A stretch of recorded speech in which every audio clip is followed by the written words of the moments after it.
Hi everyone. Today I want to talk about autistic meltdown. First of all, I would like to mention that meltdown can happen on anyone, not only on neurodivergent people and not only on autistic people. So it can happen on anyone, but because we are sharing our autistic experience, so we used to call it autistic meltdown, right? First of all, I would like to mention what is meltdown. As per my understanding, meltdown is a situation where there are too much inputs, whether it is input from feelings, emotions, or whether it is input from information surrounding us, or it can also be input from sensory, right? Like sensory inputs that cause our brain to have a situation where it is overly frustrated, overly confused, and it is too overwhelmed. So to me, meltdown is a situation where our brain is trying to protect us from continuously being overloaded with the inputs surrounding us. So the meltdown actually happened.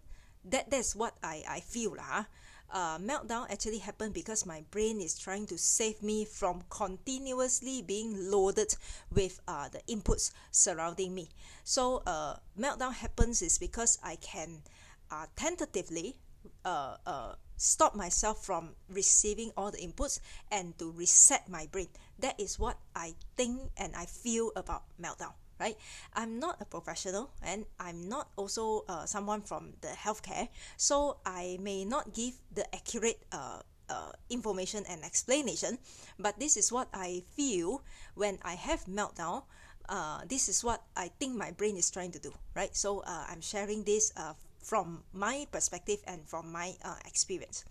So one thing I would like to also mention that it is not a tantrum or it is not throwing temper, because meltdown can appears to be very much similar to throwing temper, especially if it happens on autistic children. Then the parents may think that the autistic child is actually throwing temper, but it is different because meltdown is out of our control. We have meltdown is because our brain it is an automatic response from our brain trying to save us from continuously being loaded with the input, but it is not within our control.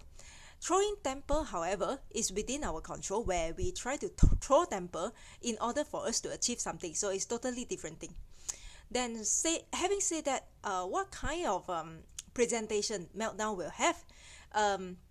The common one that you may have heard before is children rolling on the floor, children banging the head to the wall, children trying to get some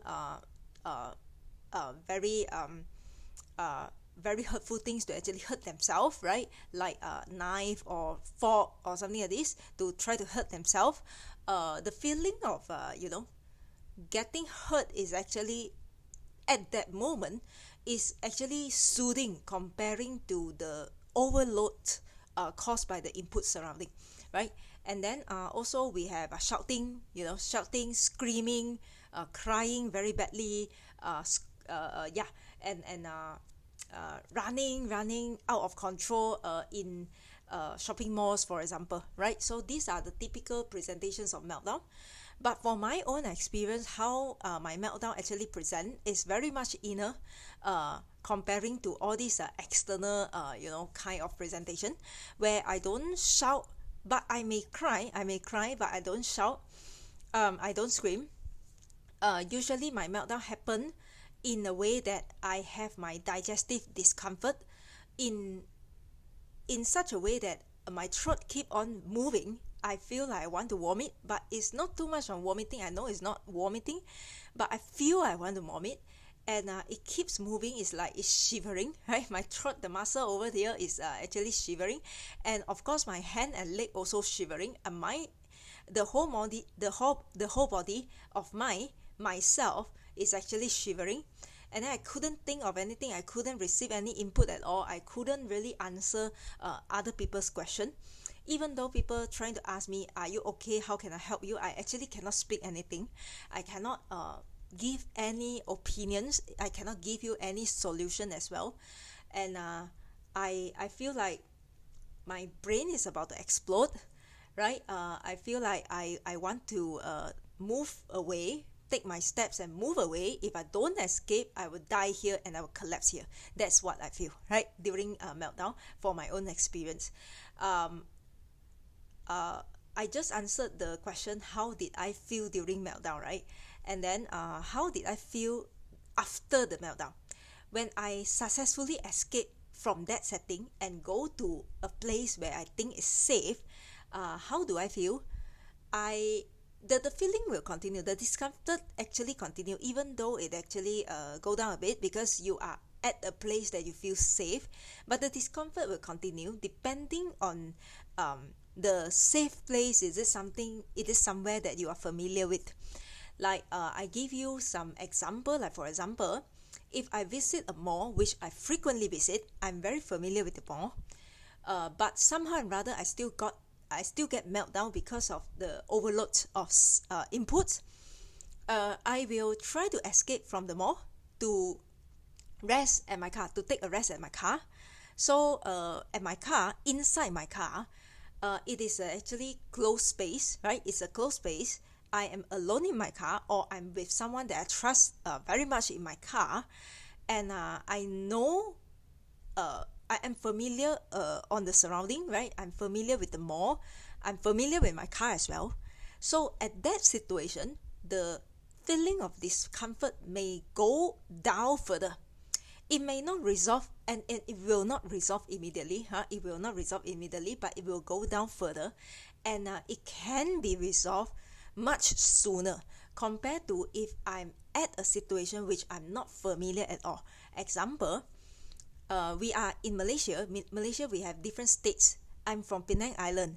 If I go out of Penang Island, if I go out of Penang, I go to Kedah, I go to Perak, and I have meltdown at a place which I'm not familiar with, even though I can find a so-called closed space, I still do not feel safe. My brain still does not feel safe. And that in that situation, the meltdown discomfort may continue until I actually go back to the place that I'm familiar with. So that is the reason in previous video I actually mentioned that I don't really like traveling, because when I'm traveling, all the places are unfamiliar, and when I have meltdown, I actually do not know where is the safe space, or my brain doesn't recognize where is the safe space. So my meltdown discomfort will actually continue, and it will really disrupt my schedule, right? So that is what I feel after meltdown, and how it will last, how long it will last, right? How do I help myself getting out of meltdown? I did a few things, but it was quite interesting, where I just got my diagnosis early this year. So previously, when I had meltdown, I didn't know it was meltdown. So previously, what I did was I definitely will escape.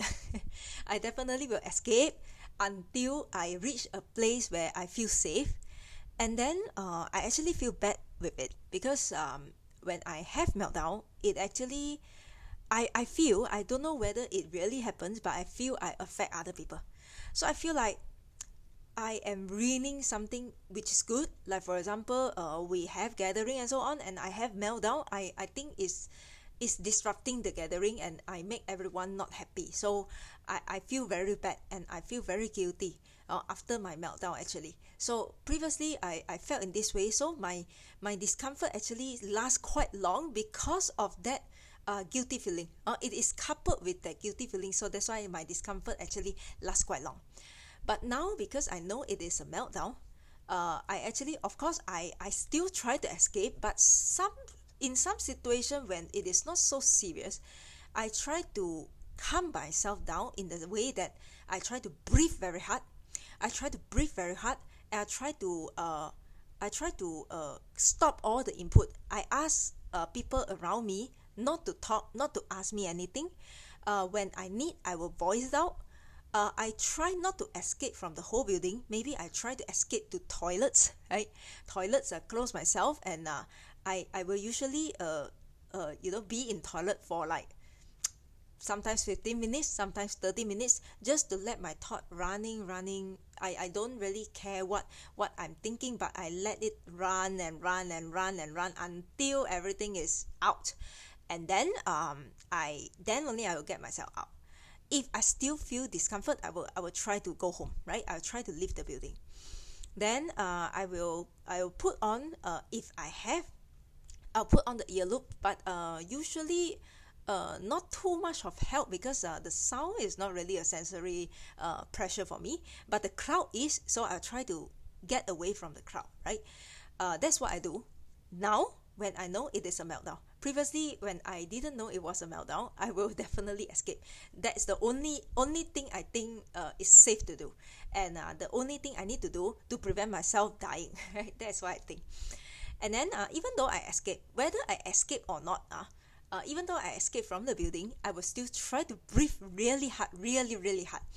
Try to breathe and try to take in all the fresh air available around me, until my brain and my lungs feel, okay, it is enough, it is sufficient. Then I'll try to slow down, right? I try to slow down, and then I'll give myself some time. Especially now when I know it is a meltdown, I'll give myself some time. I don't force myself to go out of meltdown so soon. I mean, I don't force myself, you must go out from meltdown. No, I will give myself some time. If I have meltdown, I really feel discomfort, I will tell people around me, look, I'm having a meltdown. I really feel very discomfort. My stomach is really, really disturbing.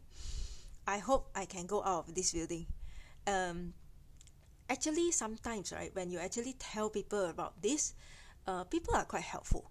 Sometimes they appears to be not helpful because they didn't know what is happening and what kind of help do you need. So when I have the capacity, I will actually voice out to the people around me, and I will tell them what help do I need, and how should you help me. Most of the time when I have meltdown, yes, sometimes I would like to be alone, but if it is someone that I trust very much, I hope that person can be with me. It is a safe icon to me. So I will actually ask that person, can you just be with me, but you don't ask me anything. Let's give it 15 minutes. Then usually they are okay with that, right? So I guess people are still kind. I mean, people around me are still kind, especially the people that I trust. Maybe it's because they understand me and they genuinely want to help me, I guess so. And then what I'm currently doing to reduce the frequency of meltdown, I think for me, myself, my case, the reason why I have meltdown largely is because I have accumulated feelings. It means I have feelings which is unresolved. I have emotions which are unresolved, and it accumulates, and it causes my brain to be overwhelmed. So currently, I try to recognize my emotions, which is very hard, which can be very hard for autistic individual, because we have a situation where we do not recognize our own emotions, right? We feel something. I mean, we are disturbed, but we didn't recognize that we actually feel something, right? So there's a term for it. It's called alexithymia. So I try to practice, because it is so common among autistic individuals, and it is already a habit sometimes, which we build from young. Maybe it may be a masking strategy. So we need to practice to actually uncover all this, for me to recognize my emotion, for me to relearn all my emotions, and to recognize as soon as I have the feeling. So I'm currently practicing this, and I feel there's an impact where I can recognize my emotion much more quickly compared to my previous experience. So as soon as I recognize a feeling or an emotion, I will stop and try to deal with that, in the sense that I try to recognize it, I try to accompany it. I do not want myself to get out of emotion, because humans have emotions, and we recognize that fact, right? All emotions are valid, and I think what I will do is I will accompany my emotion. Having this emotion, yes, currently I have this emotion. I recognize, I accept it. I accept the fact that I have the emotion, and I try to accompany it, and try to ask my brain, is there any action that I can do in order to make me feel better, right? So Sometimes I will take some action, sometimes I don't. I will just accept the fact that I have this feeling. I feel this makes me better, and I'm not so sure whether this actually reduce the meltdown, but I do see my meltdown is getting lesser and lesser, and I think it somehow rather has a certain level of impact. Yeah. So the final message from me is meltdown is not what we want. It's not that we want meltdown to happen, because usually after meltdown or during the meltdown, right? During and after the meltdown, the autistic individual actually feel very bad and they struggle. They struggle a lot. Meltdown is not something happy for us. It's not something that we want. We are happy with it. No, we actually struggle and our body actually receive damage because of meltdown. So we are trying our best. I guess every autistic individual who recognizes meltdown and who knows what is meltdown, we are trying our best to reduce the chance of us facing the meltdown again. But sometimes we may not have the proper way, or we may not have the idea, or we are in the midst of trying different way to help us with the meltdown. So give us some time. If you see anyone around you, especially if you know that person is autistic, if you see a meltdown or whatsoever, give them some time. And after that, try to ask them. If you are very close with that person, you can ask them, what can I do when you have meltdowns? What should I do when you have meltdowns? And that will make you feel better, because when you see people having meltdown, I guess you are feeling very scared as well. So you can actually ask, what can you do, or should you actually do anything, right, to make yourself feel better as well, right? So I guess every party, we are trying our best. Those who have meltdown, we are trying to reduce the frequency. Those who see meltdown, you are trying to understand, right, what meltdown is and how you can help. So with that, I believe that things will get better. Okay, so that's my sharing today about meltdown.